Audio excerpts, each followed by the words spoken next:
네, 오늘 말씀을 증거하기에 앞서서 우리 인도네시아 뻐간바루에서 사역하시는 윤영호 선교사님이 안식년을 맞이해서 들어오셨습니다. 우리 교회가 계속해서 선교사님 건강을 위해서 그동안에 기도했고, 또 지난달에는 우리 청소년부 학생들이 선교지에 방문해서 또 선교를 귀하게 하고 왔는데, 이 시간 우리 잠깐 윤 선교사님 또 가족분들 자리에서 일어나시면 우리 교회 공동체가 함께 환영하고 또 안식년 잘 보내시라고 격려의 인사를 하겠습니다. 우리 저쪽에 계신데요, 우리 함께 큰 박수로 응원해주시기 부탁드립니다. 네.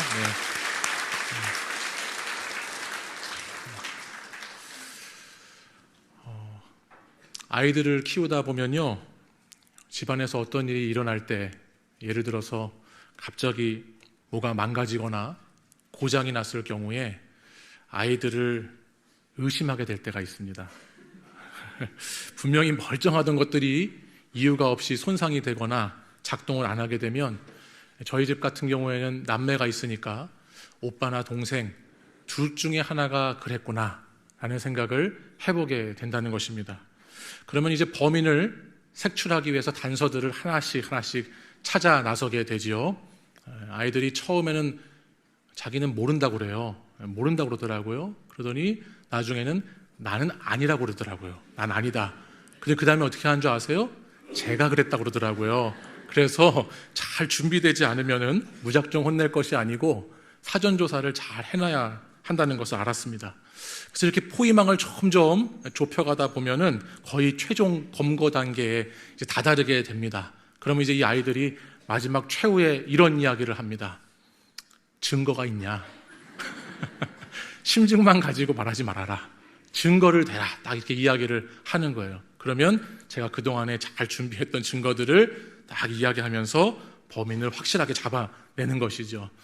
물론 지금은 이제 애들이 많이 커버려서 이런 것들도 오래전에 에피소드가 되었습니다. 혼을 내면서도 귀엽고 재미있었던 그랬던 적이 있었는데, 우리가 살아가는 이 시대를 증거의 시대다, 증거를 찾는 시대다라고 말할 수가 있을 것 같습니다. 증거를 대봐라, 증거가 어디 있는지 보여봐라 라고 하는 세상 가운데 살고 있죠. 이를 다른 말로 표현해 보면은 의심의 시대라고도 할 수가 있을 것 같아요. 증거가 없으면 아무것도 믿으려고 하지 않는다는 겁니다. 언제부턴가 우리는 있는 그대로 무엇인가를 받아들이고 고지곧대로 믿는 사람들을 볼 때 그 사람을 참 어리석은 사람이라고 생각하며 살아갈 때가 많이 있습니다. 돌다리도 두드려보고 건너야 한다라고 했는데, 요즘은요, 돌다리를 두드려봐도 건너가지 않고 돌다리를 두드리다가 다리를 부서뜨리는 그런 시대에 우리가 살고 있다라고 합니다. 그러다 보니 사람들은 점점 더 눈에 보이는 거, 증명이 가능한 것들만은 믿으려고 하는 경향이 있게 되고, 믿는다고 하는 것보다는 아는 것이, 안다고 하는 것이 더 익숙하고 더 정확하고 합리적인 것처럼 생각하면서 살아갑니다. 그런데 여러분, 생특쥐베리가 쓴 유명한 소설 어린 왕자에 보면 아주 귀한 문구가 하나 있어요. 그게 뭐냐면, 정말 중요한 것은 눈에 보이지 않는 법이야 라고 하는 글귀입니다. 정말 중요한 것은 눈에 보이지 않아. 우리가 살아가는 이 소중한 공기도 눈에 보이지 않고, 서로 간의 깊은 사랑과 신뢰라고 하는 것도 눈에 보이지 않는 것처럼 세상에는 보이지 않지만 중요하고 믿고 살아가야 하는 것들도 참 많이 있다라고 하는 겁니다.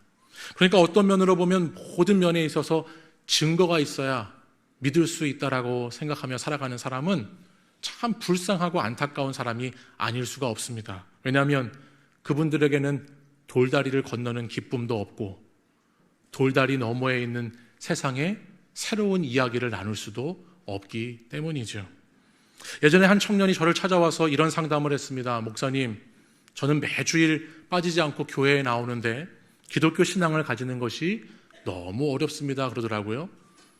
매주 교회를 나오는데 이 기독교 신앙 믿음이라고 하는 게 잘 믿어지지가 않는다는 고민을 막 털어놓았어요. 근데 제가 그 청년을 보면서 설교도 듣고 수련회도 참여하고 또 말씀도 이렇게 읽는 청년인데, 그럴수록 자꾸 의심만 증폭이 된다라고 고민하고 있는 청년을 제가 좀 알거든요. 근데 그 친구를 보니까 어떤 친구냐면 평소에 좀 부정적이에요. 판단하기를 좋아하고 소위 말해서 좀 시니컬하고 까칠한 친구였습니다. 제가 그래서 이렇게 이야기를 해줬습니다. 의심도 다 같은 의심이 아니다. 믿으려고 하는 의심이 있고 믿지 않으려고 하는 의심이 있다.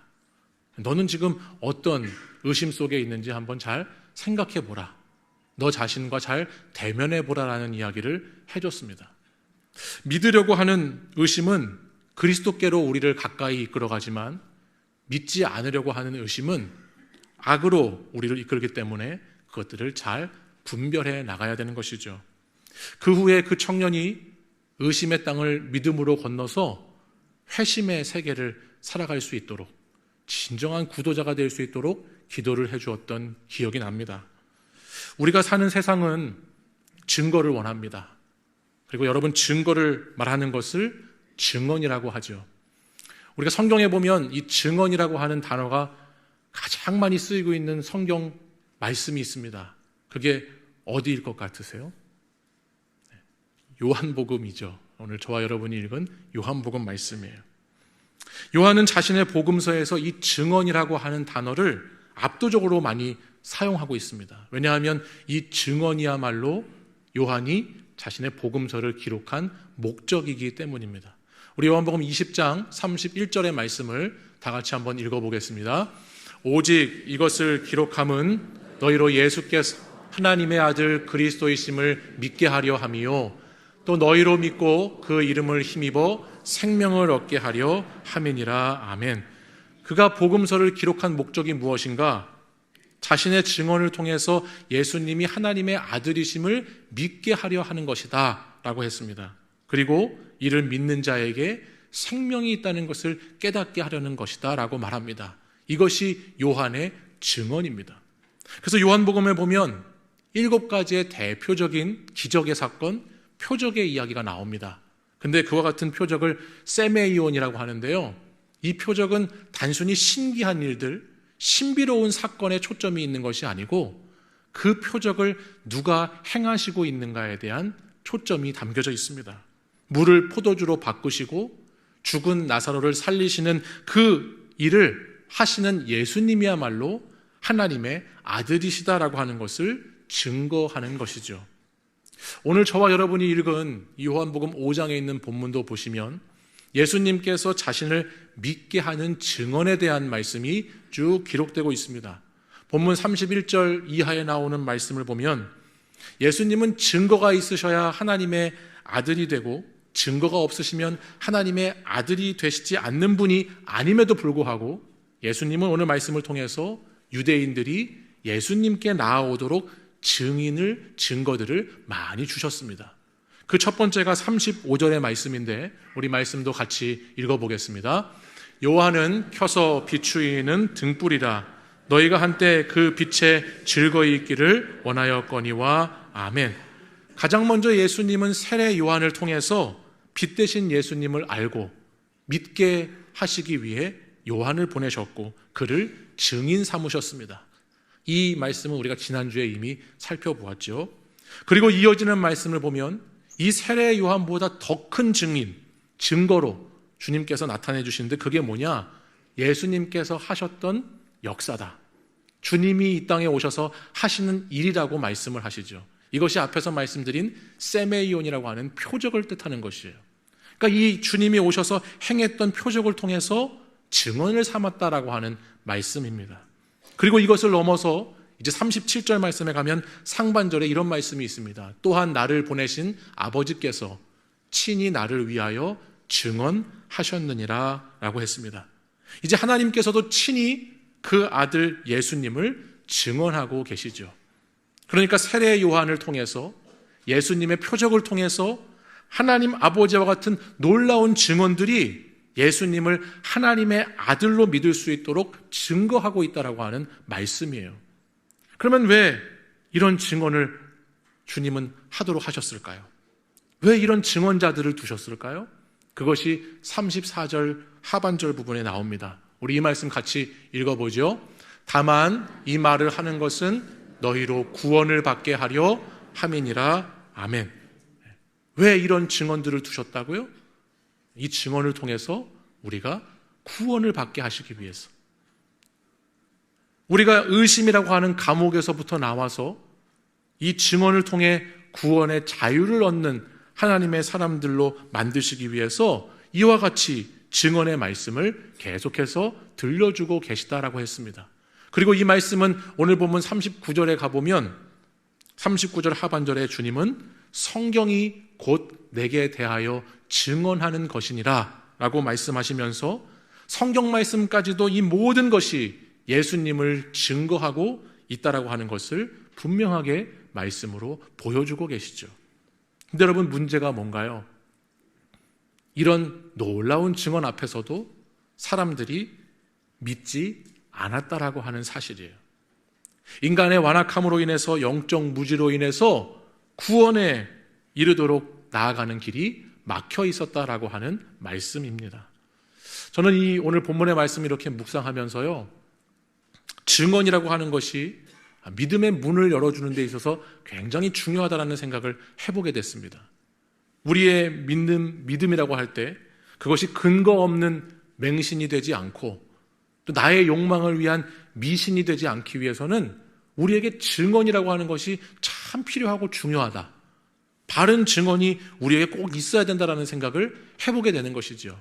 믿음이라는 것이 무지의 영역이 아니고 믿음이라고 하는 것이 아는 것을 통해서 더욱 성숙해지는 것이기 때문에 오늘 말씀의 요한은 이 진리를 제대로 알 때 견고한 신앙의 반석 위에 서게 되고 진정한 자유를 얻게 된다는 것을 많은 증언을 통해서 우리에게 이야기를 해주고 있습니다.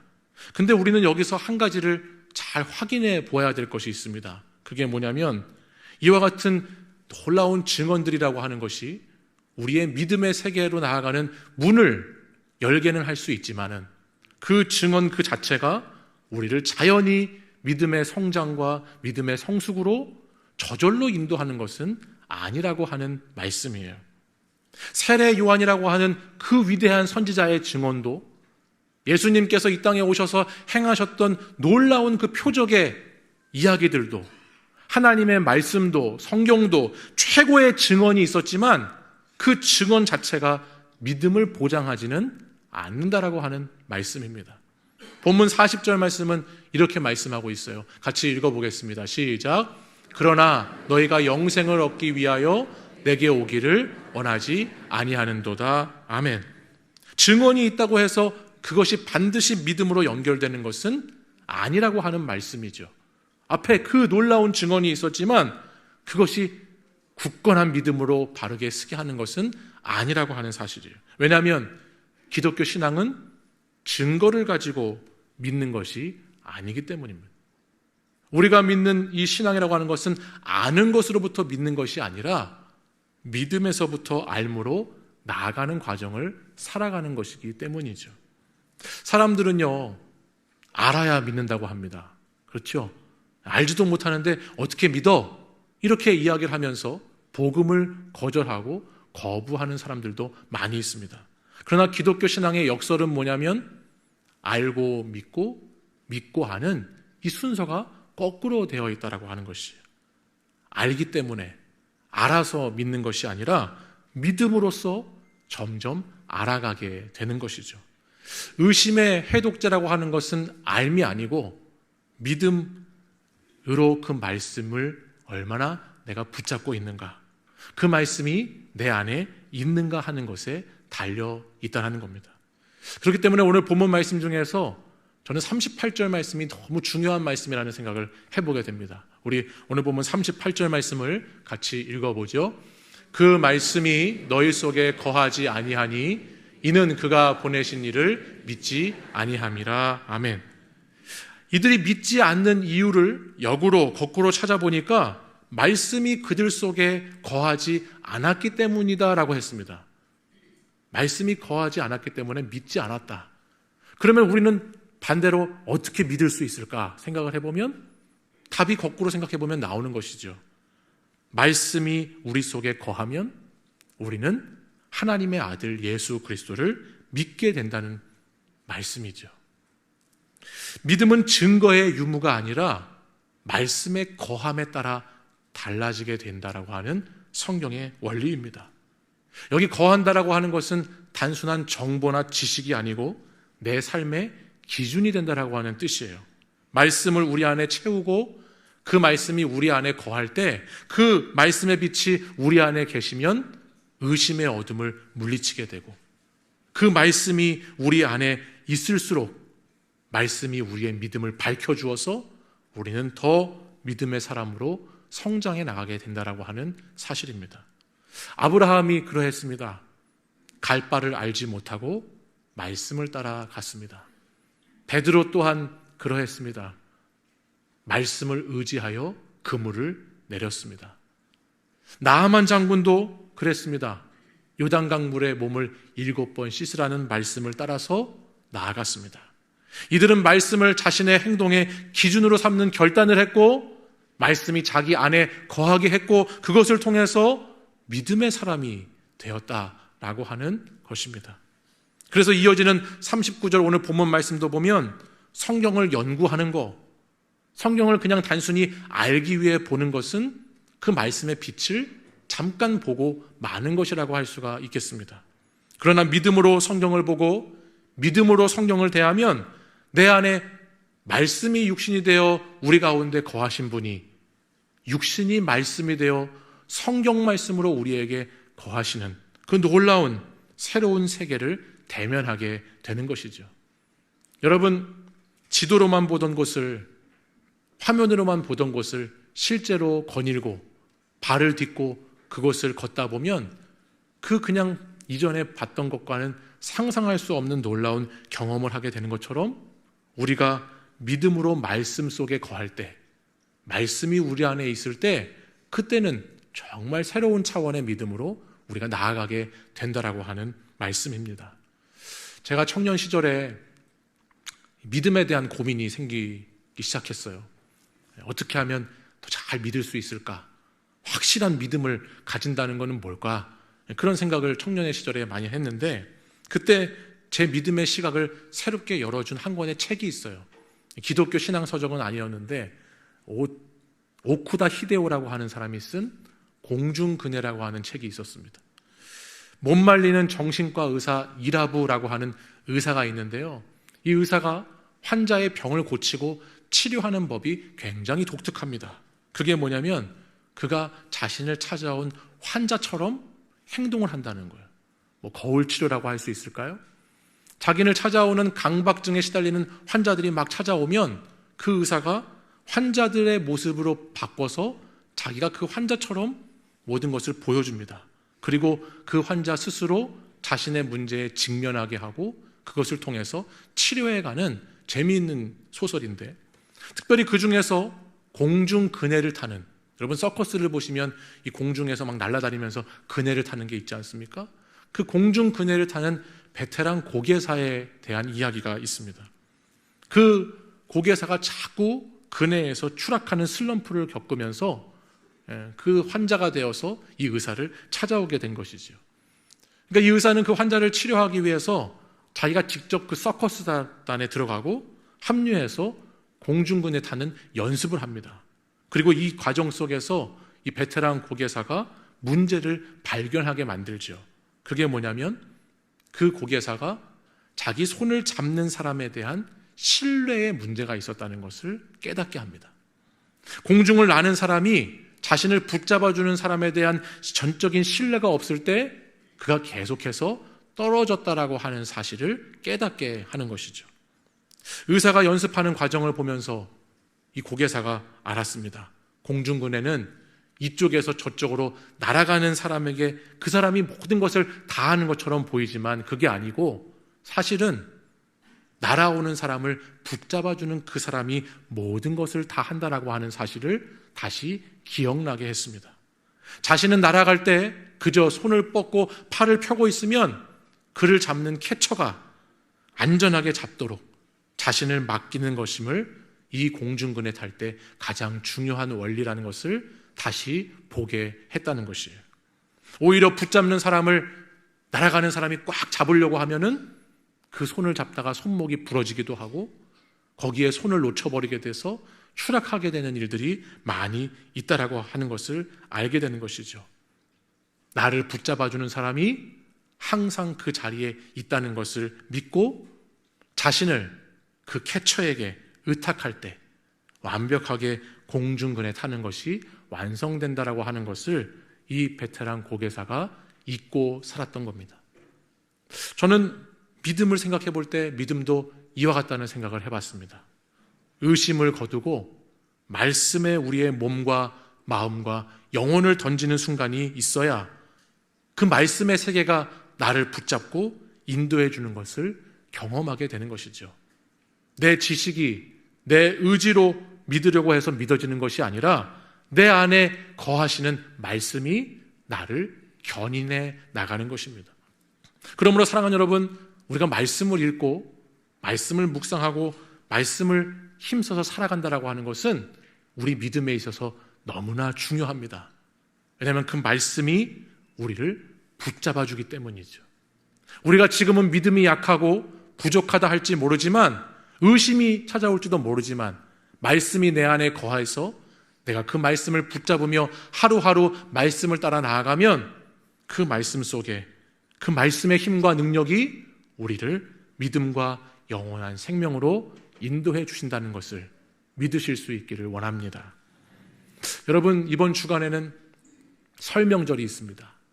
저는 우리 사랑하는 일산충신의 모든 성도들의 가정이 하나님의 은혜로 충만하고 여러분이 가정을 위해 하는 기도의 제목들마다 응답되는 역사가 있기를 원합니다.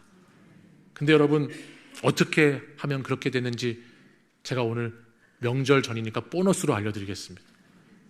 요한복음 15장 7절의 말씀을 같이 한번 읽어볼까요? 요한복음 15장 7절입니다. 읽겠습니다. 시작. 너희가 내 안에 거하고 내 말이 너희 안에 거하면 무엇이든지 원하는 대로 구하라. 그리하면 이루리라. 아멘. 우리는 이 말씀을 볼 때 늘 뒷부분에 우리의 강조점이 주목이 하게 되죠. 무엇이든지 원하는 대로 구하라. 그러면 이루리라. 근데 그 전에 있는 말씀이 조금 더 중요한 말씀 같아요. 너희가 내 안에 거하고 내 말이 너희 안에 거하면, 그러면 하나님은 응답해 주신다 말씀하셨죠. 예수님의 말씀이 내 안에 거하면 그 기도는 응답되지 않을 수가 없어요. 말씀이 내 안에 충만한 사람, 말씀의 빛으로 가득한 사람이 어두움을 구하겠습니까? 말씀의 영이 가득한 사람이 타인을 해치면서 나만 잘 되기를 구할까요? 말씀으로 충만하고 거룩해진 사람이 하나님 뜻을 따라 구하게 되겠지요.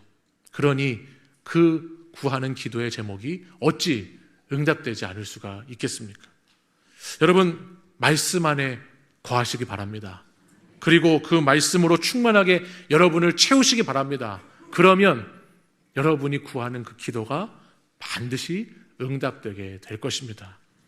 여러분, 우리는 오늘 어떻게 믿을 수 있는가라는 주제로 말씀을 나누었어요. 어떻게 우리가 믿을 수 있는가? 내가 믿음을 가지려고, 내가 믿음을 유지하려고 애쓰는 것을 넘어서 말씀이 우리 안에 거하시고 채워지기 시작하면 반드시 그 말씀의 역사 속에서 우리는 믿음이 생기고 믿음이 성장하고 성숙하게 되는 줄 믿으시기를 바랍니다.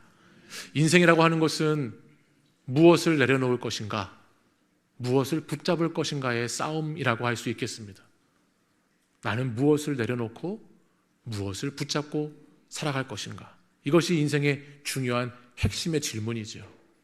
오늘도 사랑하는 우리 주님께서는 저와 여러분을 붙잡아 주시려고 날마다 그네를 타고 살아가는 저와 여러분의 인생 속에서 주님께 나아가면, 말씀으로 우리 자신을 믿음으로 드리면 꽉 붙잡아 주시려고 기다리고 계시는 주님이신 줄 믿습니다. 잡히는 사람보다 잡는 사람이 더 큰 믿음으로 붙들어 주고 계시다는 것을 믿으시고, 그 말씀이 나를 붙들고 계심을 의심하지 마시고 그 말씀으로 여러분을 하루하루 채워가실 때 여러분이 귀한 믿음의 사람들이 다 되시게 될 줄 믿습니다.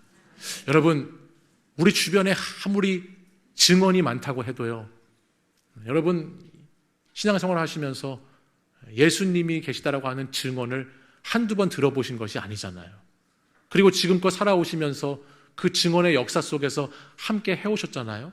근데 그 증언이 아무리 많다고 해도 그것이 내 안에 살아있어야, 그래야 믿음의 시면으로 우리가 나아갈 수가 있는 겁니다. 주님의 말씀이 내 안에 날마다 거하는 것, 이것이 의심을 깨뜨리고 확실한 믿음의 세계로 우리를 나아가게 하는 것임을 다시 한번 기억하시면서 여러분 안에 말씀이 거하게 하시고 말씀으로 충만하게 하셔서 그 말씀이 더 큰 믿음의 역사를 이루는 것들을 많이 경험하고 나누시는 사랑하는 우리 일산충신의 모든 성도님들 되시기를 간절히 축원합니다.